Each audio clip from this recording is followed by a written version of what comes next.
Okay, so people are looking at investing in commercial property. Commercial property has a benefit. The loan relief restrictions do not apply when you're acquiring it. There are also additional advantages in that you can qualify for capital allowances on part of the purchase consideration. What aspects of the building would qualify for these capital allowances? So we're looking at integral features, if that means anything to anybody, and also fixtures and fittings. It can be quite, it can include quite a lot. So, for example, things you might not consider. So in a commercial property, you might have some facilities like the ladies and gents toilets, which all of that would qualify as an integral feature.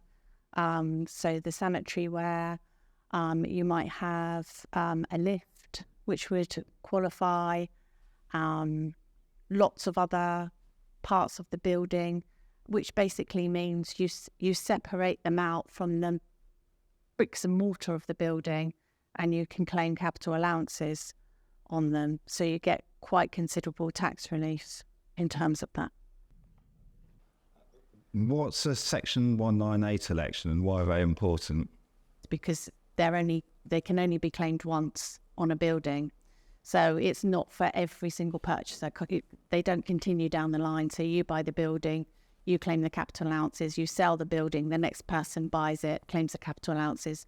So you enter into this pool arrangement where if the previous owner potentially has claimed capital allowances, he may pass you a pool, which is the unclaimed allowances, or he may have claimed all of them, or he might be prepared to sell you some of his capital allowances out of his pool. And this is where the 198 election comes in. Yeah, quite often that will involve a bit of negotiation because you can reflect what the value of those allowances is.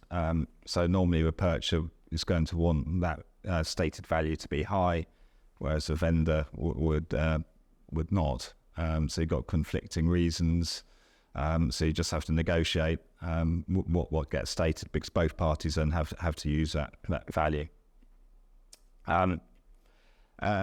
SIPP ownership of commercial property that presents some opportunities as well. So would you mind telling us a little bit about pensions and commercial property? So for those who don't know what SIPP stands for, it's self-invested personal pension. Did I get that right? Good. So basically, you might all be familiar with big companies that you can pay your personal pension into. Royal London, Prudential, Aviva, they're all companies where you can pay in and they will invest your money depending on presumably what risk assessment you give them and where you'd like your money invested.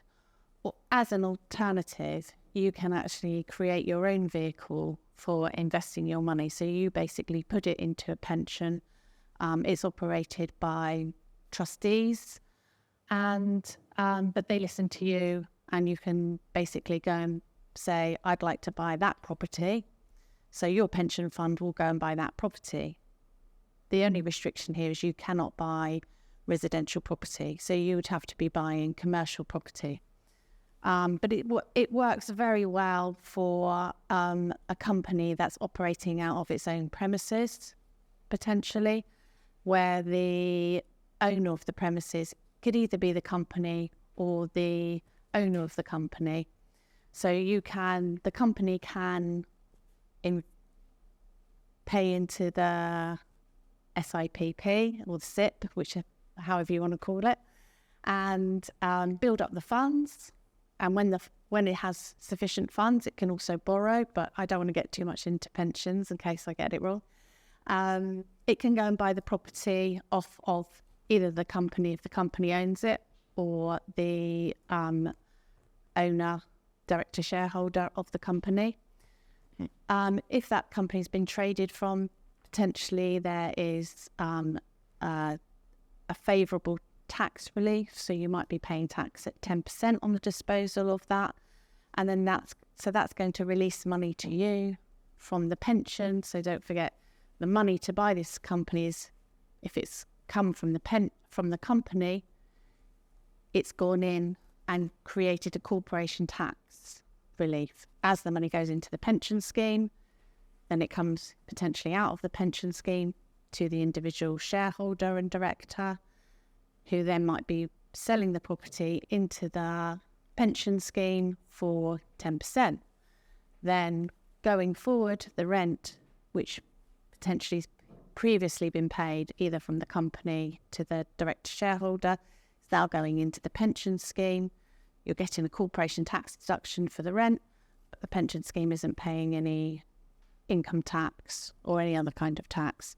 And also the uplift in value is tax-free as well. Great, thank you. Okay. One final aspect on commercial property, quite often with businesses who have the opportunity to buy a premises they're operating from, a decision can be made whether to go in or out of a company. I think generally here we might be looking at capital gains tax and inheritance tax implications. So it's pretty much look at the scenario and what your priorities are when deciding, and also where the funding's coming from.